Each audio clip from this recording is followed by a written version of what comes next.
Hello everyone, and welcome to another very special episode. She Scores Bangers is teaming up with the Northern Super League over the next few weeks to bring you exclusive interviews with players and others that are gearing up for their inaugural season, set to kick off on April 16th. The NSL, founded by former Canada International Diana Matheson, is Canada's first ever professional women's soccer league, with 6 clubs based in Halifax, Calgary, Ottawa, Toronto, Vancouver, and Montreal. You can catch the action on CBC, TSN, and other online streaming platforms.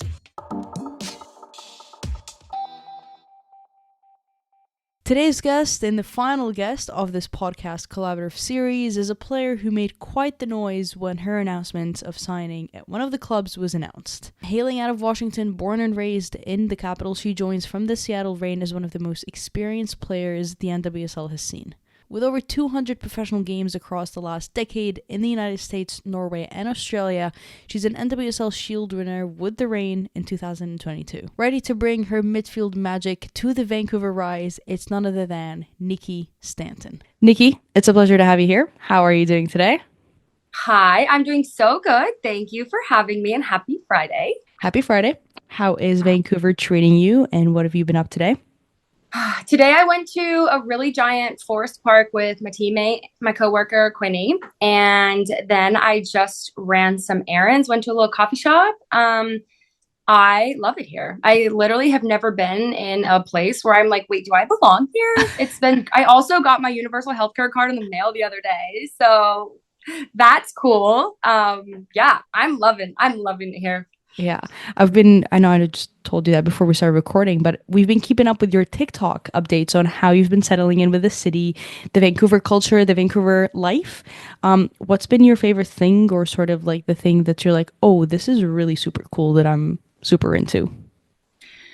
I think people seem a lot more genuine in the sense that when I say I'm walking my dog down the street, maybe people aren't looking at me and smiling. But if I'm at the dog park and I engage with somebody, then they're really engaged back because I think it's more genuine, it's real. And, people have been so helpful with everything. Like I went to the dog park one day and I went back with like every list of good dog parks and a potential dog sitter, and I'm like, wow, it's like really nice. And yeah, it's good energy. It's a good vibe. I'm trying to think what else I really love about this place. Yeah, that's been something that's really stood out to me, though. Mm-hmm. What's your favorite dog park for any Vancouver listeners now that might be looking for a new favorite dog park? Okay, so I go to the Pacific Spirit Park, which is over by UBC, which is just this like giant forest, a lot of off-leash places. And then I go to Haddon Dog Beach for the sunset, which is so pretty. Well, it looks like you've got that list already full and with a lot of places to go and visit, which I love that. Vancouver does have a lot of foresty areas, trails. Like if you're a nature person, you're a Vancouver kind of person. Do you feel like you relate to that? I actually don't think I've ever related to a city more. So I'm like, wait, I belong here. Well, you're in the right place. And what has you in Vancouver is actually Vancouver Rise in the NSL. Tell me a little bit about how this opportunity came together and how it formulated. Yeah, I think after last year in Seattle, I really enjoyed my time there, but I think it was ready for me. I wanted to give more to the sport and be like, I guess, I don't know, have a bigger role, be a bigger part. And when I heard about the NSL, I got really excited about, okay, being a part of the first team, because first team in the league, because you're really creating that culture and you have a lot of responsibility, and it's like you can really leave a mark on a team. And I feel like with my experience, I feel like I could be good at that, just with my experience. And I've just kind of wanted to be the person that I wish I had when I was younger coming into the league. And so I've tried to embrace that and be like approachable and like remind people, stand up for yourself, all these things. And then obviously Vancouver's super close to Seattle, and I've always heard good things about Vancouver. I used to come up here when I was younger, and when Quinny expressed that they were a little bit interested, I was like, when something just like feels right, like when Quinny was like, yeah, I think I'm gonna go to Vancouver, and then I like had my agent reach out, I was like, hold up, like it just feels right. Mm-hmm. So it was kind of like a no-brainer. I was like, yeah, I feel like everything is just kind of falling into place for what's supposed to be. Tell me about what the Rise felt like. What about the Rise felt right? Because obviously there is 6 teams across the NSL. What was it about the Vancouver sort of leadership, the talks that you had before committing that sort of aligned with what you were looking for? And I'm assuming Quinny played a bit of an agent role through this as well. Yeah, Quinny was super helpful. I think a lot of it was that there was a lot of women in charge. Like I think even just the other day, I walked into a coaches meeting with some of them, and they're all badass women, right? And that's really cool to me. And just hearing, Steph talk about the infrastructure that it already has. Like I have terror stories from the first couple of years in the NWSL, and hearing them say things that it took years for us to have in the league, and they already had that. And actually, when Diana Matheson came and talked to our team, I had all this like, well, yeah, like I know I made the right choice, because even her PowerPoint saying all the things that we had that I'm like, we just got with the CBA in the NWSL. So It's just, yeah, it just felt like this league was already, even though it is a first year, I actually think it's probably more professional and put together than some leagues that have probably been around longer. I'm glad you bring up both Diana Matheson, obviously the founder of the league, and Steph Labe, the sporting director, because both of these individuals are former players who have been through the game, especially Matheson. She spent some time in the NWSL. How much perspective do you think they bring in and sort of like the things that are already set in place from their experience, given that they were players and they've seen the good and the bad in the sport? Honestly, monumental amounts. I think, I've played against both Steph and Diana, and they were in the league, in and out of the league when things are really bad. And then they also got to see the shift to kind of better things. They also have a lot of friends in the league and all around the world.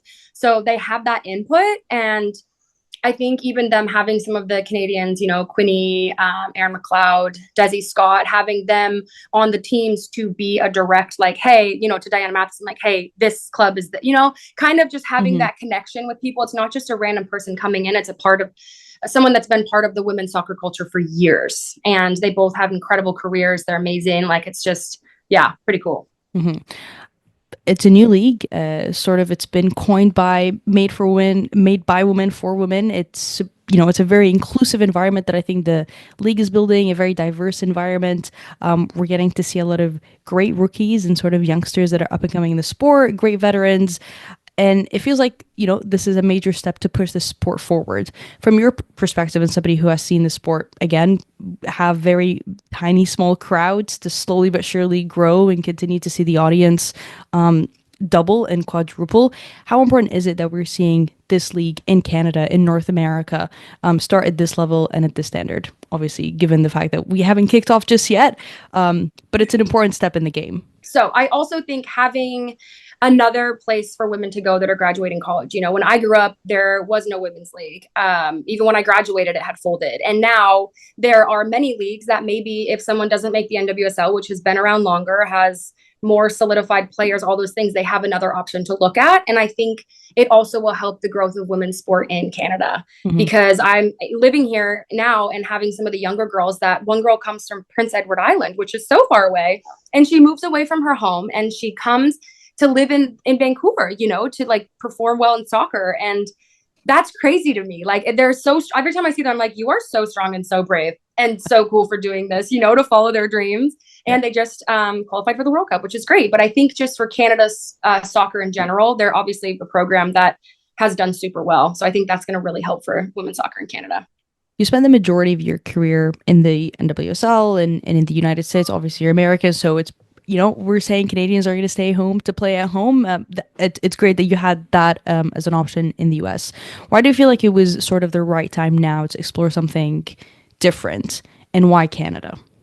It's actually so funny because about halfway through last season at Seattle Reign, my agent is like my friend's fiance. So I like went over and I was like, sit down. I was like, I want to go somewhere. I was like, send me to Spain, send me to France. And I was like, send me anywhere. And he was like, okay, I hear you. I don't know if maybe it's like a little emotional decision right now. And I was like, hit me. It crazy. Like whoa, like so crazy. And then after a couple months and, some offers, I was like, wait, actually, I don't think I really want to pack up all my life and go move across the world.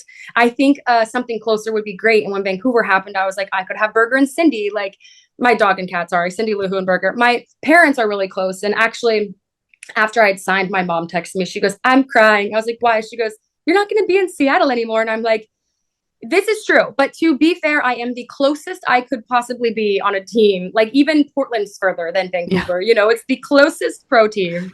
So I think I really found my roots back in Seattle the last 3 years, and I've created such a really good, just what's it called, like pocket of people. What is that word? Created a real, I don't circle. Know. A community. That's the word. Yes, and community. So I think not being far from that was so comforting. Yeah. Quinny and I think multiple other players that are in and out the NWSL have said that as of right now, it's just a little bit difficult to feel comfortable in the United States, and given the climate of things that are happening. Obviously, Vanessa Gilles is a player who said that she wouldn't want to return. And I think we're seeing these open conversations, which is really important to have because obviously player safety comes first on and off the pitch. Is that something that played a role in your decision at all, or was it something that it just happens to be that right now you were looking for something different? I think it's a little bit of both. I think the NWSL doesn't necessarily like breed confidence, right? And I think for some reason, actually, my friend Maddie Picorni, who plays for Louisville, was on a podcast once, and she said that it seems like if you don't play in the NWSL, then it's like a failure, right? And I resonated. I messaged her and I was like, wait, why does it feel like that? Because at the end of the day, our career is to find a place where you feel valued, celebrated, and where your strengths are needed. And there's so much beauty in that. And if that's in the NWSL or if that's in a Division 2 team in France, who cares? Like, you're living out your dream, you're playing pro soccer. And I just kind of had that shift of like, am I happy? I'm happy off the field. Yeah. And like, I love my teammates, but I wasn't feeling that fulfillment. Which I actually decided to like, I was like sitting at home once in Seattle. I was like, I'm just not feeling like fulfilled. So I volunteered at this like animal shelter that ended up being like farm animals only, which is amazing. And I miss it so much. And I got to find one here. But anyways, so at that point I was like, I know that my body feels good enough to keep playing. Like, I feel so fit. And I was like, I have more to give to this sport. And then obviously with recent politics, I was like, I feel like I want to get out of here, and how amazing that I have an opportunity to follow my dream and still find a place where I feel more comfortable. Yeah. Well, I guess it's only fair I ask, do you feel valued and celebrated and fulfilled with this move so far? More than literally more than ever. I went in for like a coaches meeting and they just were talking to me and I literally started crying because all we ever want is to feel valued and seen, right? And I mean, my history in the league of NWSL, I've had a ton of abusive coaches and I've been broken a couple times. And I actually had like a trauma response during one of our practices the other day. And then I got to talk to my therapist and be like, I know that it was only a response because logically I know I'm in the best situation and environment that I could picture for myself, but our body holds on to that. So it's good for me to work through these things with my therapist and friends and realize like, no, honey girl, you're safe here. Like, it's okay. So that's been huge. That's been really nice to kind of hopefully say goodbye to a lot of those past trauma things. And that's actually something that a lot of fans have brought up, with the fact that this league obviously needs to start with a lot of very high standards, but one of the most important things that need to be prioritized is player well-being and player safety. Did you have those conversations? Because I asked this because I think a lot of fans do wonder if, like, this is a new league, players have a lot of questions, and players specifically who've not had very pleasant experiences elsewhere, they want to come here and make sure it's safe. Was that part of the conversations, and do you feel like the questions that you had were answered properly? Totally. And I think coming in, you got to see how the organization is working and kind of like take notes about where you could make little changes to make big change, little changes to make big changes. I don't know. In my head, that sounded way cooler than it just did. But I think also I'll right off the bat here, we had 2 leadership groups separated where like one is performance and then one is balance, which is just like a people for the people, right? So it's, hey, opening up this line of communication, whatever doesn't make you feel right, you need to tell us right away. And being in that role has helped me like able to use my voice for things that I see. And I think also putting out fires before they become fires, because I know that if we have like lines of open communication, we can not have to wait until things get really, really bad before we act on them. So that's been really good. And with saying that, this club has already had a lot of their ducks in a row in those spaces. And also the league, I think, just coming from Diana Matheson's PowerPoint, I'm like, okay, you guys get it. Like,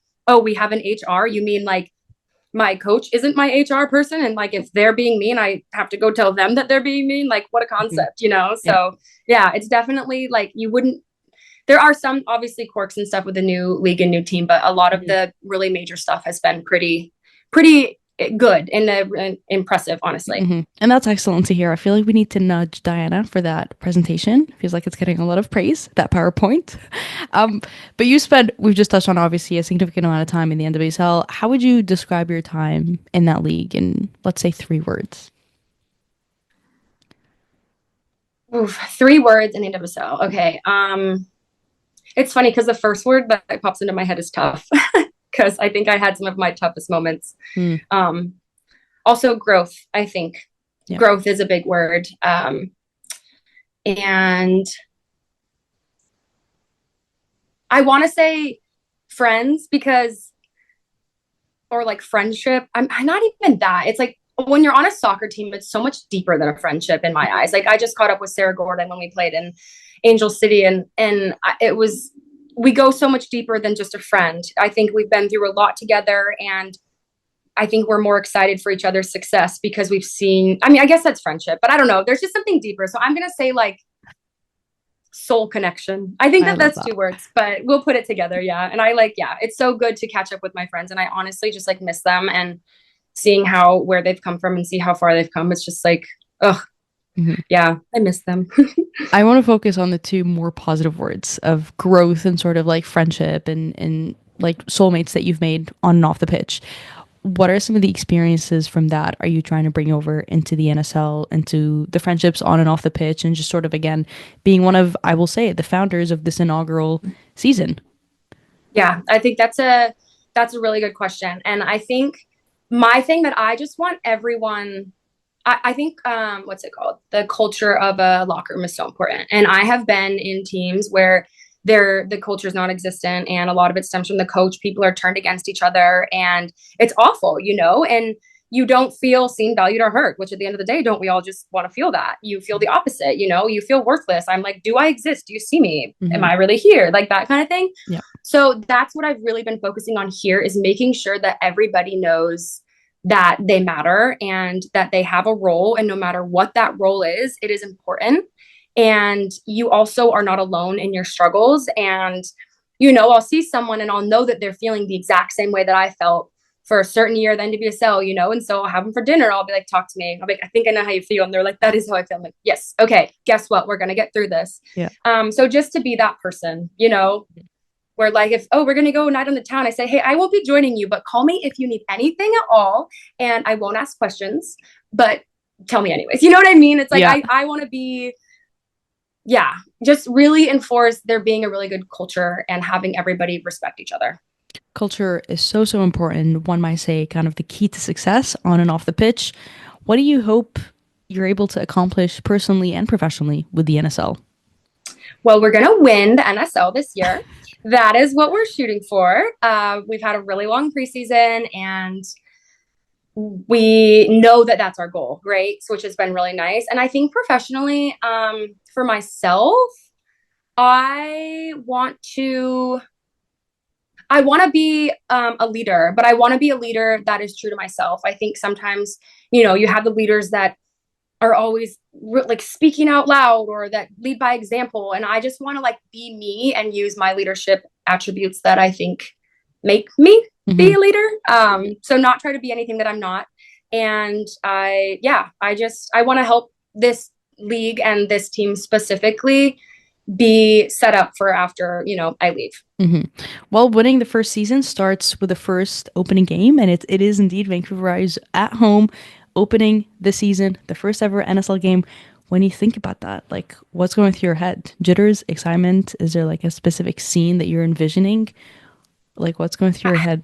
Yeah, actually, yeah. So I keep picturing like walking out into BC Place and just being like, oh my God, like how monumental is this? Like, there is only going to be this game, like the first game one time ever for this league with this whatever. And I'm like, I get to be a part of that. Like, I get to go and like help bring soccer to Canada and like to younger girls. And like, how cool is that? I just think moments like that, when I think about it, I just like kind of get butterflies. But also I think putting together something that we've been working towards for what seems like a really long preseason, to put something really good and to show everyone like, look, we love your support and we're so grateful for you. And look who you're supporting, They're supporting role models, but they're also supporting, and this is kind of the question that I want to end things with this, and it's supposed to be a fun question, the old hags. tell me a little bit about the old hags that we've recently heard about on the internet. This group chat. Yeah, so me, Quinny, and Shannon have our old hags group chat. And it's funny because, like, I don't know. We are such a random group of like a random trio. Like we went to Tofino the other week, and it's like we are so different, but we just get along, and we get to talk about our ailments, and we're like, wait, that practice was really hard because we're in our 30s. Well, Quinny's not, but like their soul is old. So yeah.